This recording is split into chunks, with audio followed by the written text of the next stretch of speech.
I am Rome, Jimmy Raymond's digital avatar, and I want to talk to you today about something that is moving quietly, but moving fast.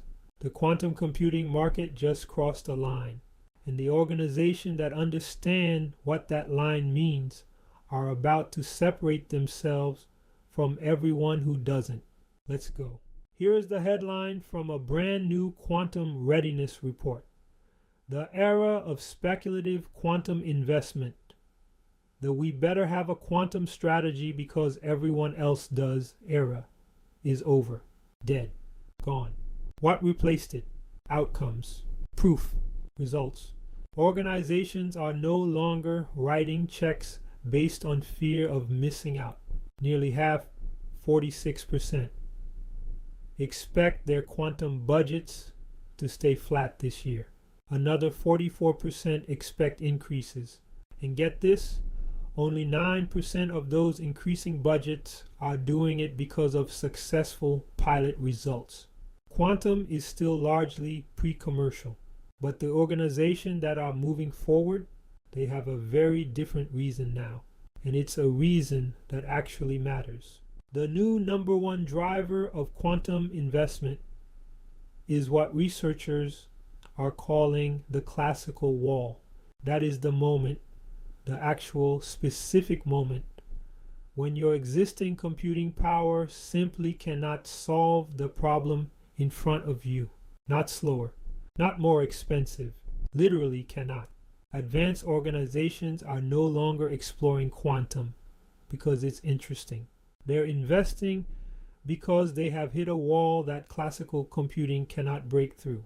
Drug discovery, climate modeling, financial risk calculations at scale. The problems are real. The limitations are real. And quantum is the only door out. This is the shift from curiosity to necessity. And once an organization crosses that line, there is no going back.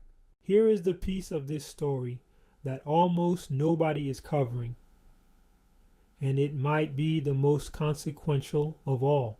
62% of organizations now actively factor data and technology sovereignty into their quantum procurement decisions.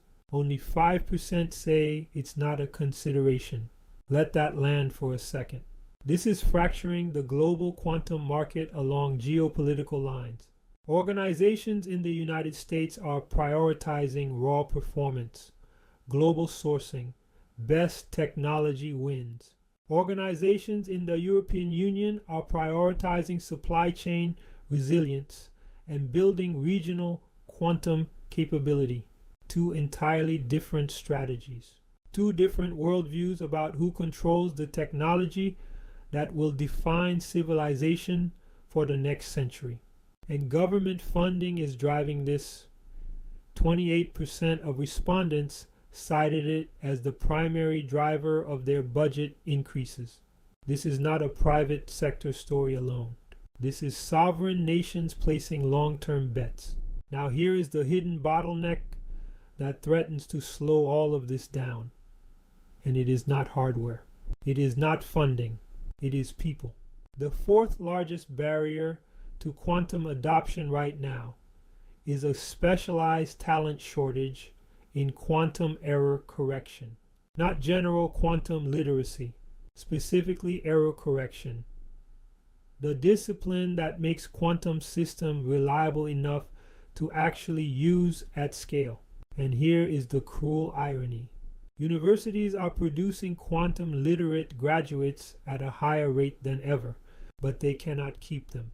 Private companies and national labs are pulling talent away from academia faster than universities can retain it.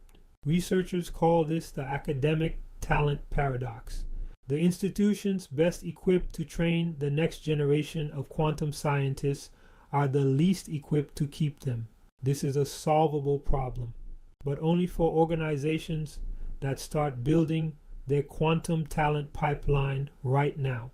The quantum revolution is not waiting for consensus. It is not waiting for a brochure. It is happening in labs, in boardrooms, and in government ministries right now in 2026. The future belongs to those who move first. And now you know exactly where to move. We did all the research and listened to the experts, so you don't have to.